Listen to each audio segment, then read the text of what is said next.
cuerpo, que es la médula espinal, ¿verdad?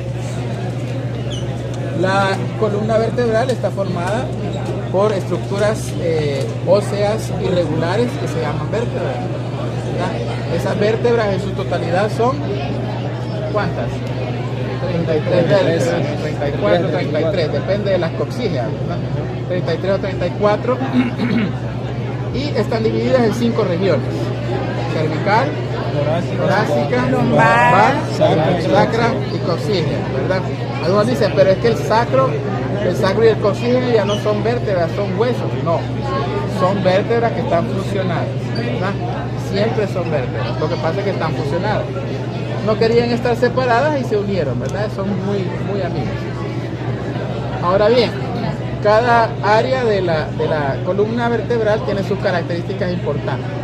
Pero antes de eso, ustedes van a ver que la columna vertebral no es recta, ¿verdad? Sino que tiene sus curvas, ¿verdad?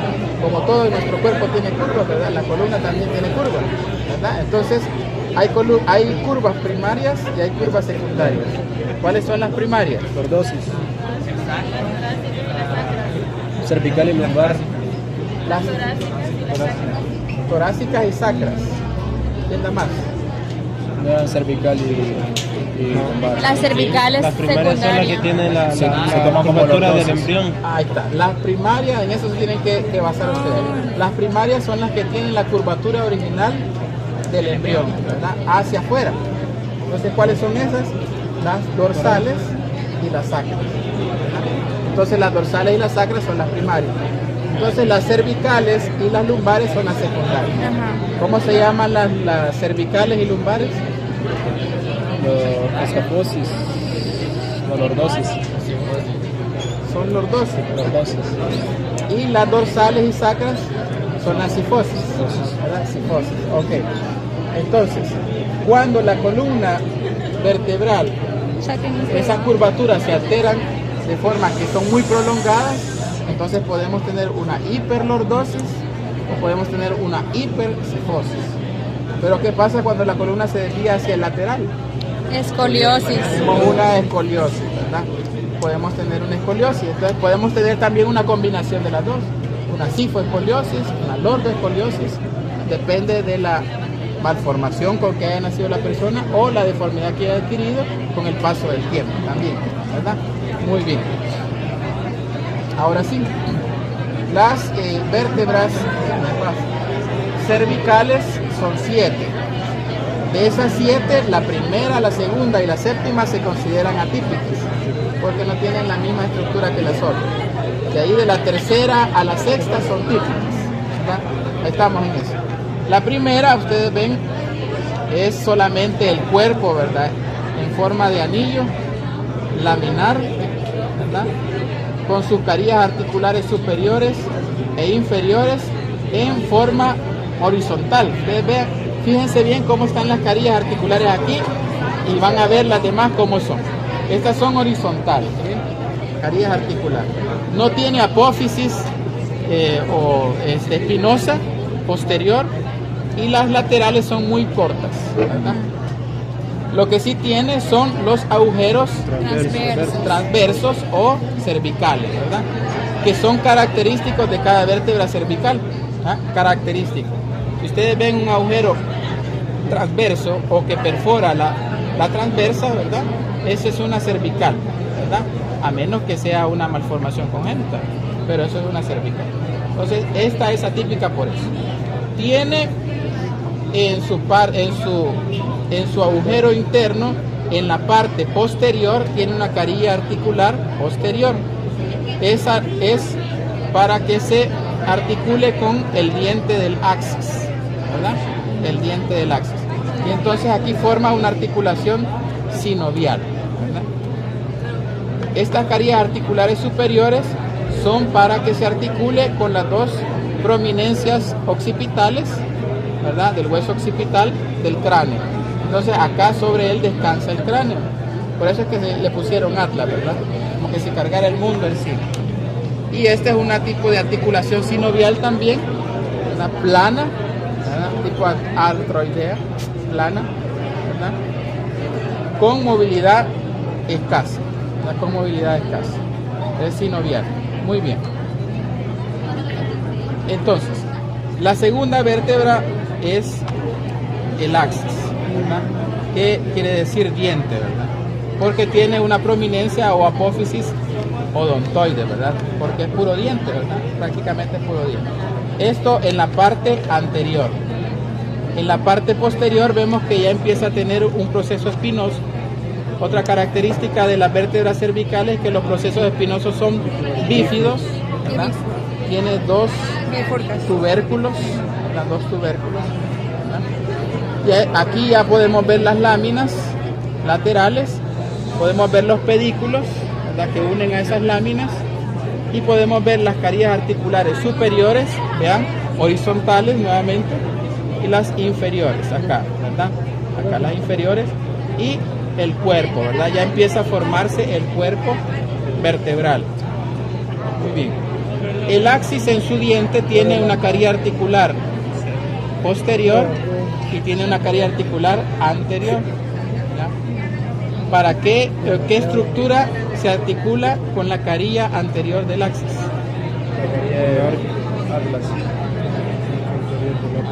La cara posterior del arco anterior del atlas. Y esa era la respuesta de la pregunta.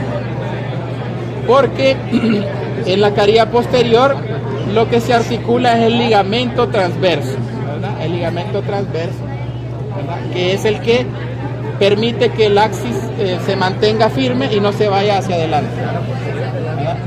No se vaya hacia adelante. Si ustedes quieren ver en vivo la posición del axis con el atlas, váyanse a un hospital, seleccionen a una persona voluntaria y tómenle una radiografía con la boca abierta, antero posterior. Abre la boca y le toman la radiografía. Al fondo van a ver el axis y su posición, ¿verdad? Y es una forma de ver. Muy bien. Tenemos las dos vértebras cervicales, primera y segunda. Vean que el agujero cervical ahí está presente. Muy bien. Vamos a ver si tenemos otra cervical aquí. Aquí está. Y esta es una cervical típica, ¿verdad? Una vértebra típica posee un cuerpo y ¿cuántas apófisis? 7 apófisis, ¿verdad? 2 transversas, 4 articulares y una espinosa, ¿verdad? Muy bien. Esa es una típica de donde sea, típica. Muy bien. Vemos aquí ya el cuerpo de la vértebra y vemos que el cuerpo cervical es cóncavo, no es plano, es cóncavo, ¿verdad? Y tiene esta prominencia. Esto se llama uncus. El uncus del cuerpo, ¿verdad?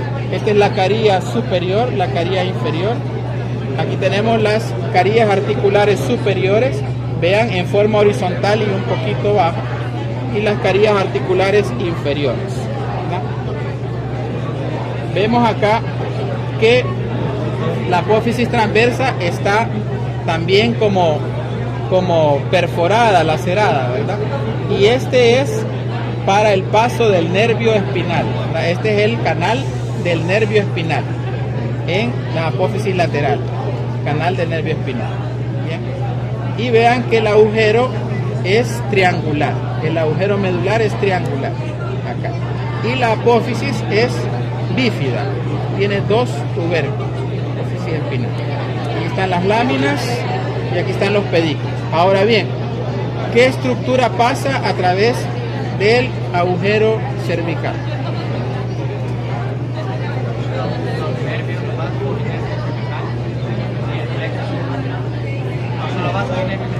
Solo hay una. Nervio latino. ¿Ah? Nervio espinal. Arteria vertebral. Arteria vertebral. La arteria vertebral es la que pasa por acá y algunos plexos venosos, ¿verdad? Y por ahí algunas ramitas de los nervios, ¿verdad? Sí. ¿Por qué no pasan los nervios por aquí? Porque ya está el canal en la transversal para el nervio espinal. Por ahí salen los nervios espinales. Entonces, en el agujero solo pasa la arteria vertebral. ¿Qué rama de la arteria? Primera porción de la arteria subclavia. Subclavia, ¿verdad? De la subclavia, así es. Y termina. ¿Y dónde termina la vertebral? La arteria vertebral.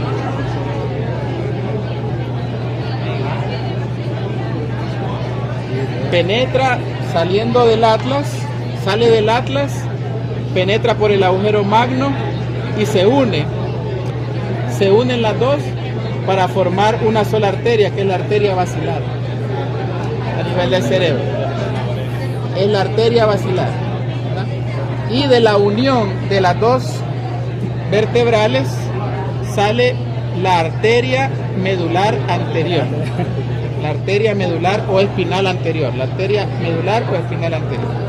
Muy bien, ya tenemos estas las vértebras cervicales. Ahora, les dije que se fijaran en las articulaciones. Estas son horizontales, ¿verdad? ¿Por qué es esto? Primero, porque el tipo de movimiento que hace el cuello, ¿verdad?, es más que todo de rotación y flexión, ¿verdad? Entonces hace esto. Entonces, este tipo de posición de las articulaciones permite que nosotros podamos rotar el cuello.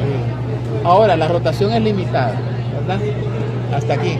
Ya no puedo seguir más, ¿verdad? Hasta aquí. A menos que mueva el cuerpo, ¿verdad? Ahí sí ya puedo. Muy bien. Entonces, por eso es que son así, ¿verdad? Y porque la flexión, ¿verdad?, hacen esto. Extensión, flexión, extensión y rotación, ¿verdad? Eso hace. Va, ok. La cervical séptima es la apófisis espinosa, es prominente, ¿verdad?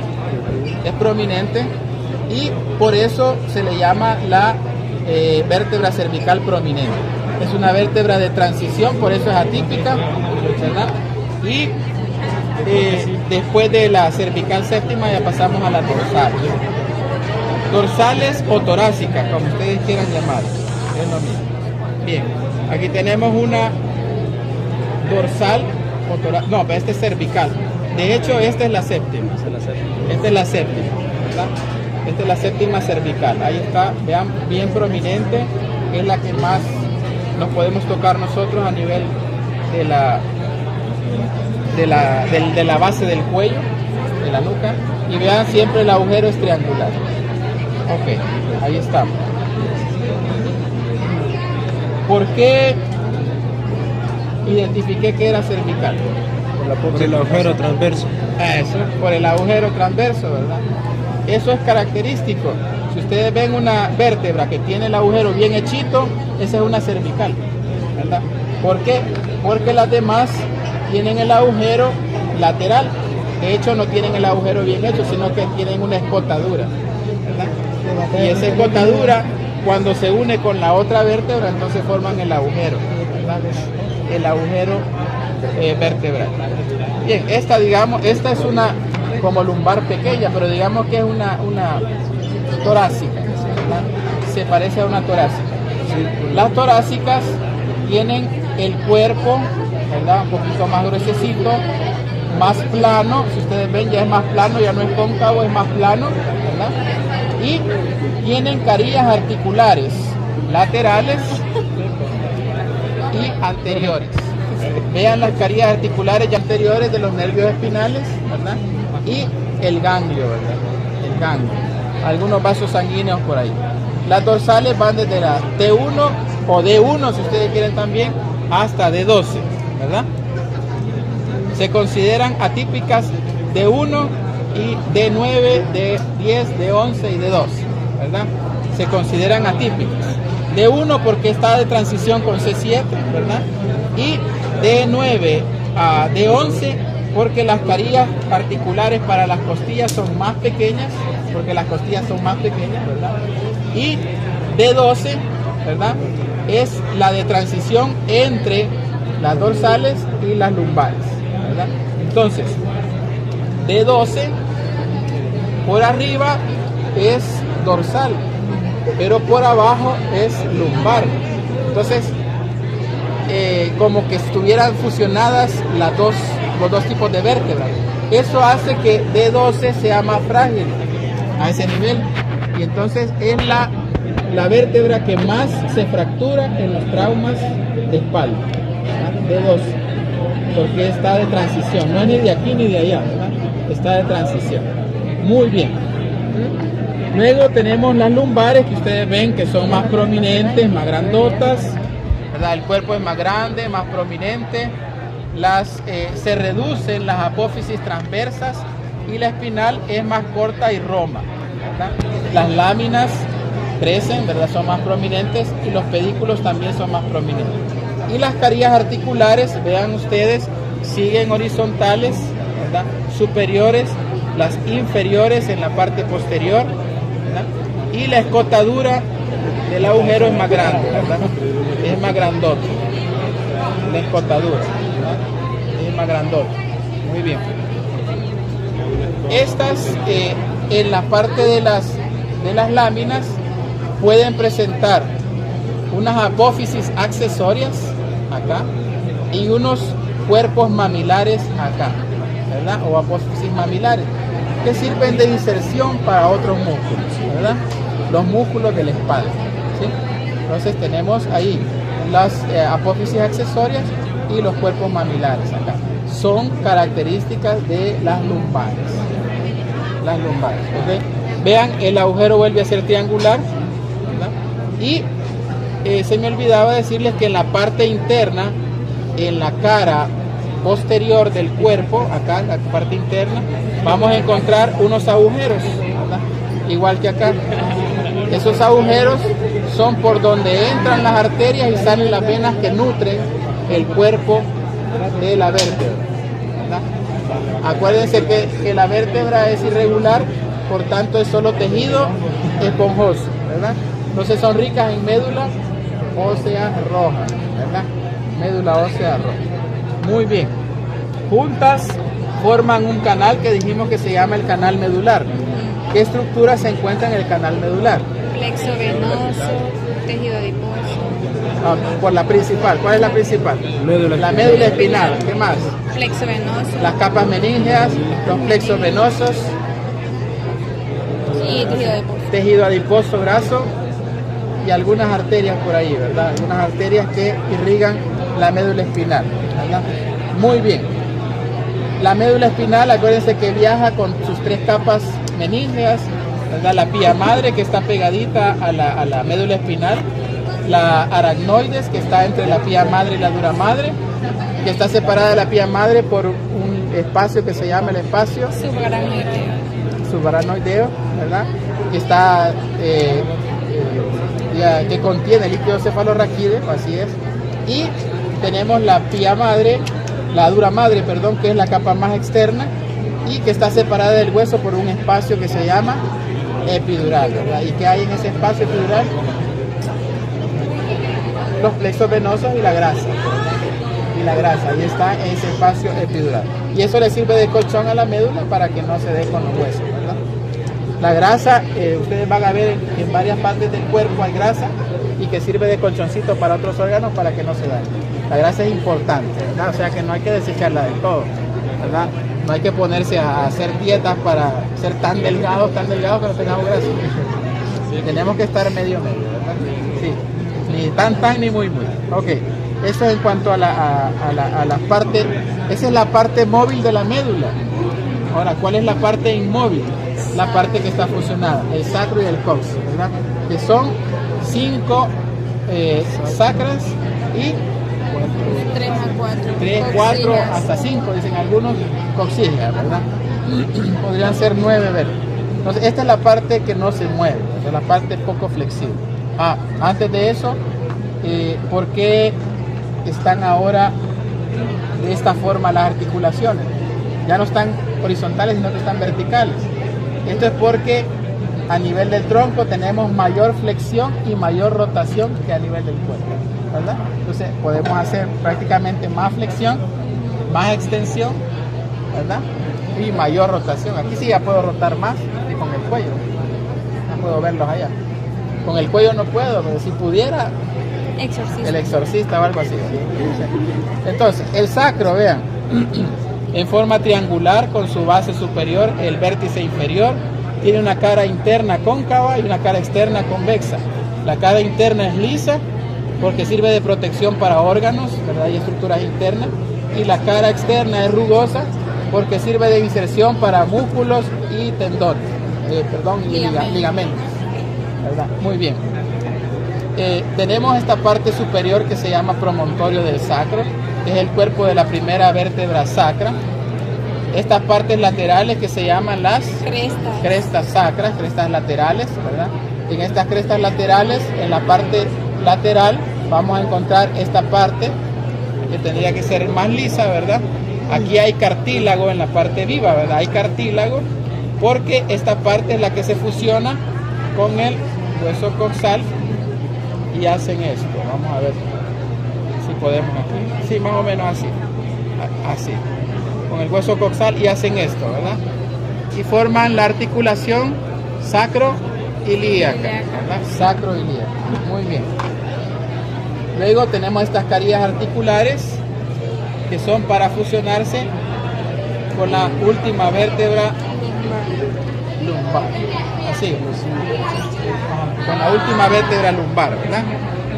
Que la última vértebra lumbar, les diré que el cuerpo está como, digamos, gastado de acá, está como cortado, ¿verdad? De acá, no es muy grueso. Y eso es porque la vértebra hace esto, se pone en esta posición y eso hace que se forme un ángulo, ¿verdad? La columna viene así y luego se hace así.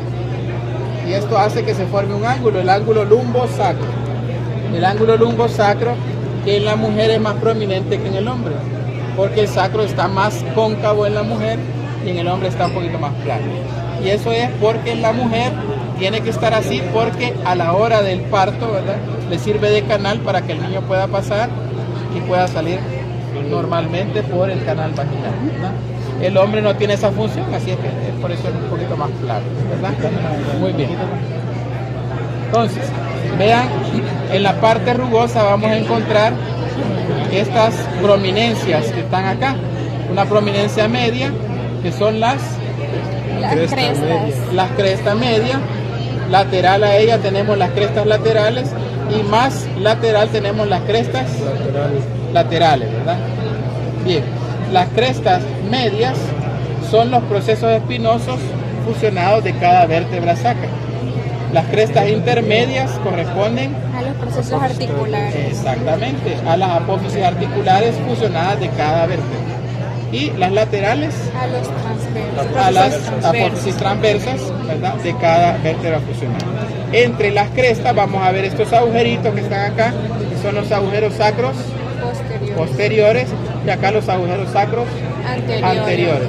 Vean que los sacros anteriores son más prominentes que los posteriores, ¿verdad? Y por acá salen las ramas nerviosas que van a inervar ya sea a los órganos pélvicos o al miembro inferior, ¿verdad?, que vienen del plexo lumbosacro. Entre ellos el más importante es el nervio ciático, el nervio obturador, el nervio pudendo, ¿verdad?, etc. El femoral viene del plexo lumbar y viene anterior. Pasa anterior, no sale por acá. Muy bien. Y el coxis, que le sigue, ¿verdad?, que son de 3 a 4 vértebras también en forma triangular, ¿verdad?, que es importante también porque sirve de inserción para los músculos del piso de la pelvis y de protección para órganos también. Y si nos caemos y nos sentamos, ¿verdad?, podemos fracturar el coxis y la punta puede... Acá tenemos la piel en primer lugar, ¿verdad? Luego tenemos la fascia, el tejido graso, y luego tenemos los músculos de la espalda o del dorso. Esos se dividen en planos, ¿verdad? ¿Cuáles planos son? Superficial, medio y profundo. Falta meterle aquí, ¿ves? Hay que meterle cuchillo aquí. Y no está disecado. Muy bien. Superficial, intermedio y profundo. Y el profundo todavía lo dividen en superficial y profundo. En serio. En el libro de Gray están divididos en extrínsecos e intrínsecos, ¿verdad?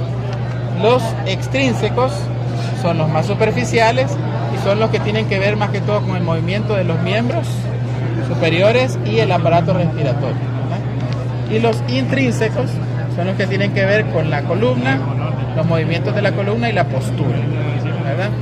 Entonces, la capa superficial de músculo está compuesta por el músculo, trapecio y dorsal ancho. El trapecio, que tiene esa forma de trapecio, ¿verdad? Y que es el primero que vamos a ver acá, ¿verdad? Y que por ser tan grande, ustedes ven que va desde la base del cráneo, va desde la base del cráneo hasta más o menos acá T12, ¿verdad? Hasta T12 más o menos, ¿verdad? Entonces, por eso se divide en 3 orígenes, ¿verdad? Tiene 3 orígenes y 3 inserciones. Tenemos las fibras descendentes, que son las superiores, las fibras descendentes que se originan en la línea nucal superior, en la cresta occipital o protuberancia occipital externa, en el ligamento nucal, ¿verdad? Ahí. Y en la apófisis espinosa de C7 a T12. Pongámosle a T2, ¿verdad? A T2. Porque la porción media va de T2 a T4, la porción media, y la porción ascendente, que es la más inferior, la ascendente, va de T4 hasta T2, ¿verdad? Ahí está. En algunos libros hacen una sola división, ¿verdad? De C7 hasta T2, porque así es un solo origen, ¿verdad? Pero cuando lo dividimos en las 3 partes hay que hacer la división, ¿verdad? De C7 a T2, de T2 a T4 y de T4 a T2, ¿verdad? Ahí estamos en los 3 orígenes. ¿Dónde se inserta? La porción descendente En el acromion. en la clavícula. en la porción externa, ¿verdad? O lateral de la clavícula. La porción intermedia en el acromion, ¿verdad? En el acromion. Y la porción ascendente Espina del en la escápula. espina del escápula. Muy bien, ya tenemos allí el señor trapecio. Tiene forma de trapecio. Bien, lo vamos a ir quitando. Vamos a ver si vemos lo demás. Luego, en la parte más inferior, vamos a tener al músculo dorsal ancho. Bueno, tenemos lo que queda del músculo dorsal ancho. Este pedacito.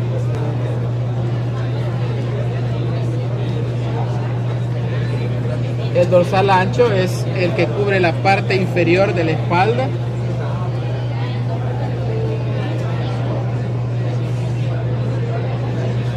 Inferior de la espalda. ¿Y dónde se origina el dorsal ancho? Apófisis espinosas de las últimas 6 cervicotorácicas, Ajá. lumbares, sacro, cresta ilíaca posterior superior, Ajá. y aponeurosis toracolumbar. Exactamente, la aponeurosis toracolumbar, la cresta ilíaca posterior, el sacro, parte posterior también, y las apófisis espinosas de las 6 últimas vértebras torácicas, así es, ¿verdad? ¿Y a dónde se va a insertar? En la corredera bicipital. Corredera bicipital del húmero y en el tubérculo inferior, en la cresta del tubérculo inferior del húmero. Ahí se va a insertar el dorsal ancho. Muy bien. Quitamos entonces el dorsal ancho, ya vimos el plano superficial, vamos al plano intermedio. ¿Cuál es el plano intermedio? Los romboides, menor y mayor, Ajá. el elevador de la El escápula, elevador de la y los escápula serratos. y los serratos. Aquí está un poco de los romboides. Y el elevador está. Sí, ya lo vamos a ver. Estos son los romboides, mayor y menor, ¿verdad? No tienen una división específica, pero se hace la aseveración. Entonces, el menor se está originando en las apófisis espinosas de las vértebras C7 a T1. a T1, ¿verdad? Y de T1 en adelante, ¿hasta cuánto? A T7, T5, T5, T6 más o menos, está el mayor, ¿verdad? Y se insertan en el borde lateral de la escápula, ¿verdad? Ahí se inserta, el borde lateral de la escápula. El elevador de la escápula, acá,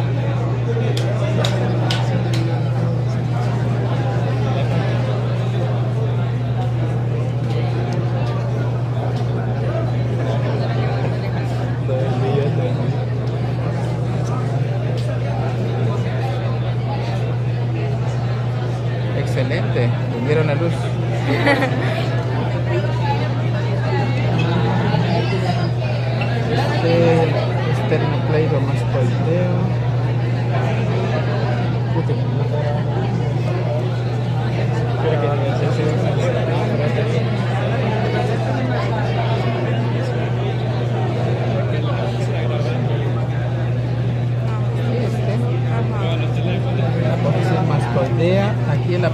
mastoidea. Este No. tendría que ser, no, estos son, este tendría que ser el elevador de la escápula. Apófisis mastoidea. Este tendría que ser el elevador de la escápula, ¿verdad? Que se origina en la apófisis mastoidea, ¿verdad? ¿Dónde más? Apófisis transversa de las primeras 4 cervicales. Exactamente, la apófisis transversa de las primeras 4 cervicales, ¿verdad? Y se va a insertar en el borde superior De la y escápula. posterior de la escápula. Aquí se puede decir en el ángulo superior de la escápula. Ángulo superior posterior, ¿verdad? Porque tiene un ángulo superior anterior también. Posterior de la escápula. Muy bien, ahí se inserta, ¿verdad? Y entonces ya tenemos el elevador de la escápula. ¿Cuál otro dijimos? Los serratos. Los serratos. El serrato posterior superior, que tendría que estar por acá más o menos, pero no está disecado.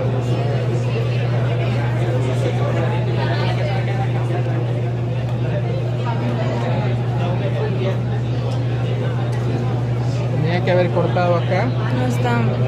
para cortar acá. Acá deben de estar los serratos.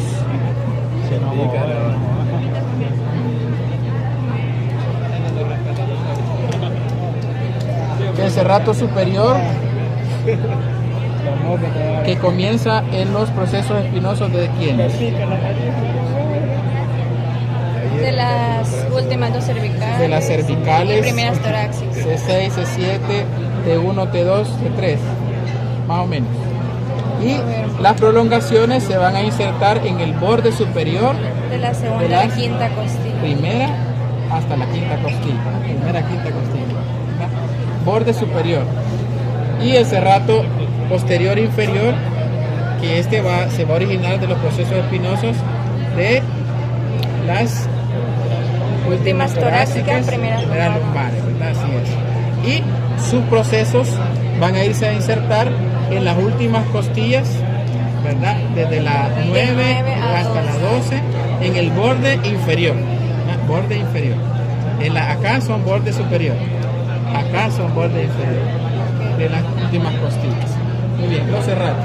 Terminando eso, pasamos al plano medio y nos vamos al plano profundo, que aquí nos va a costar verlo porque no está disecado, pero este podría ser, digamos, ¿cuál creen ustedes? Plano profundo. ¿Cuál es el músculo que se origina en una sola masa tendinosa? Acá, de la cresta ilíaca, del sacro, parte posterior, de los ligamentos sacroilíacos y de los apófisis, el erector de la espina, sí, el erector de la espina, que en su trayecto se divide en 3. ¡Ay! El ilio costal, Famoso. el longuísimo y el epiespinoso, ¿verdad? Entonces el ilio costal es el primero, ¿verdad?, que se va a insertar a los ángulos costales, ¿verdad?, de las últimas costillas, ¿verdad?, y en los procesos espinosos, ¿verdad?, de las lumbares y dorsal, y puede llegar hasta la cervical 7 también, ¿verdad? Luego tenemos el longuísimo, que el longuísimo se va en la parte intermedia, todos los procesos espinosos de las dorsales, cervicales, y puede llegar hasta la cabeza incluso, ¿verdad?, hasta la base de la cabeza. Y luego tenemos el espinoso, ¿verdad?, que ese sí, las apófisis de las vértebras cervicales, ¿verdad?, de C7 hasta C4, C5, ya por ahí más o menos, puede llegar hasta C1 en algunos casos, dicen, y puede llegar hasta la línea nucal superior del hueso occipital, también, y hasta el mastoides también, hasta la apófisis mastoide. Y luego, abajo de él, vamos a tener los interespinosos, los intertransversos, los rotadores, también, que son Multífido del raquis. Multífido del raquis. el multífido del raquis también, que son músculos pequeños, ¿verdad?, que están entre cada vértebra. Y por ejemplo, ustedes se imaginan, los interespinosos no los podemos ver, pero están entre cada proceso espinoso de cada vértebra, ¿verdad? Encontrar con ese nombre, ¿verdad? Complexo menor. ¿Cuál es el complexo mayor? Semiespinal. semiespinal de la cabeza. ¿Qué es semiespinal cervical? El semiespinal de la cabeza es el mayor, ¿verdad? Complexo mayor. Muy bien. Y por último, los rotadores que son, se encuentran o se originan más bien en las apófisis espinosas de cada vértebra y se insertan en las apófisis transversas, no, perdón, al revés, se originan en las apófisis transversas de las vértebras y se insertan en las apófisis espinosas de las vértebras adyacentes. Y entonces quedan como cruzados, ¿verdad? Así, cruzados. Y eso es porque ellos lo que hacen es rotar. No se llaman rotadores, que hacen rotar la vértebra. Esos serían los músculos del dorso de los planos profundos. Y el nervio occipital. Ah, ok, no hemos visto eso. Vamos ahora entonces acá a la parte superior. Vamos a ver. Vamos a tratar de ordenar acá. A visualizar cómo está. Si no se ve aquí, en el otro sí se ve bien.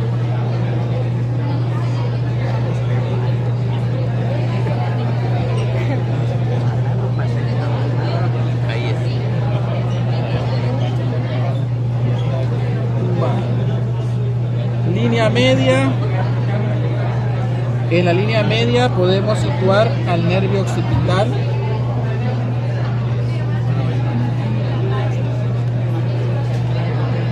Este es un nervio. Acá está. Este es el trapecio. Acá está. Este es el nervio occipital. Acá está. Perforando el trapecio. ¿Qué músculo perfora el occipital antes de salir a la superficie? Esplenio, trapecio. Esplenio, trapecio y el semiespinoso, ¿verdad? Este es el espinal. Este discurre por acá, se viene acá hacia arriba, ¿verdad? Para poder inervar toda la parte del cuero cabelludo, ¿verdad? El nervio occipital. Lateral, más medial a él, vamos a tener otro nervio que no se ve acá, que sería el nervio occipital tercero, ¿verdad? Ajá. No, más occipital tercero. Y más lateral hacia la apófisis mastoide, vamos a tener el nervio occipital menor o mastoideo. Ese sí es el mastoideo. El menor o mastoideo porque va hacia la apófisis mastoide. Pero no se ve. Ese no se ve. En el otro cadáver. Y la arteria tampoco. En el otro cadáver sí se ve muy bien. La arteria no se ve tampoco. Va, este solo el nervio se ve aquí. Este es el nervio occipital mayor, ¿no? Muy bien. En los planos profundos, si nos vamos a esta parte suboccipital, en los planos profundos aquí vamos a encontrar 4 estructuras musculares importantes. Son músculos cortos, pero son bien importantes. Y son los músculos oblicuo mayor y menor, el músculo recto mayor de la cabeza y el recto menor de la cabeza, ¿verdad? Así es, ¿verdad? Sí. Ok. Va. Esos músculos, específicamente el oblicuo mayor en la parte medial, el oblicuo menor en la parte inferior y el recto mayor en la parte lateral, son los que delimitan el triángulo suboccipital. El triángulo suboccipital. El triángulo suboccipital, ¿verdad? Ya dijimos los límites, ¿verdad? Mediales, laterales. Su piso está formado por la fascia de la articulación atlanto-occipital posterior, ¿verdad? Ese es el piso, o sea, la parte de abajo. El techo está dado por el músculo espinal, ¿verdad? De la cabeza, por el espinal de la cabeza. Y en su interior vamos a tener 2 estructuras importantes. Así es el triángulo. En su interior vamos a tener 2 estructuras importantes, que son la arteria occipital y el nervio suboccipital. Ahí van a pasar en medio los dos. la arteria occipital y el nervio suboccipital. La arteria occipital, ¿de qué arteria es Raúl? Primera porción de la arteria subclavia. No es de la carótida externa. Es de la arteria carótida externa. La primera porción de la subclavia es la arteria vertebral. Ajá, vertebral. Y la occipital es de la carótida externa. Así es, ¿verdad? Aquí pasan por este triángulo. Entonces, repasando, el límite lateral está dado por el oblicuo mayor, el límite inferior por el oblicuo menor y el límite superior por el recto mayor de la cabeza, ¿verdad? El recto menor de la cabeza está aquí a la par, ¿verdad? Y en el piso está la aponeurosis o la fascia de la articulación atlanto-occipital posterior. El techo está dado por el espinal de la cabeza, ¿verdad? El semiespinal de la cabeza, y en su interior están las estructuras, el nervio suboccipital y la arteria occipital. En resumen, por si le salen una pregunta extra. Todo eso. Escríbame el triángulo suboccipital. Ahora una pregunta, ustedes, por lo menos esto que acaba de explicar, ¿los ojos de la Grey o de la Moore? Ahí, ¿O de la Pro? yo leo las dos para poder sacarlo, pero en la Grey está bien claro. Ok. Sí, en la Grey está bonito para preguntar ahí. Sí. Y la división que hace Grey de extrínsecos e intrínsecos quizás un poquito más más general, ¿verdad? Entonces es más fácil para que ustedes se los aprendan, porque el plano profundo, intermedio, profundo, y el profundo tiene superficial y profundo, entonces como que cuesta un poquito, lo va desglosando un poquito más, pero si van extrínsecos e intrínsecos, un poquito más general, ¿verdad? Entonces ustedes ya lo aprenden mejor. Ok. Ok, muchas gracias. Gracias.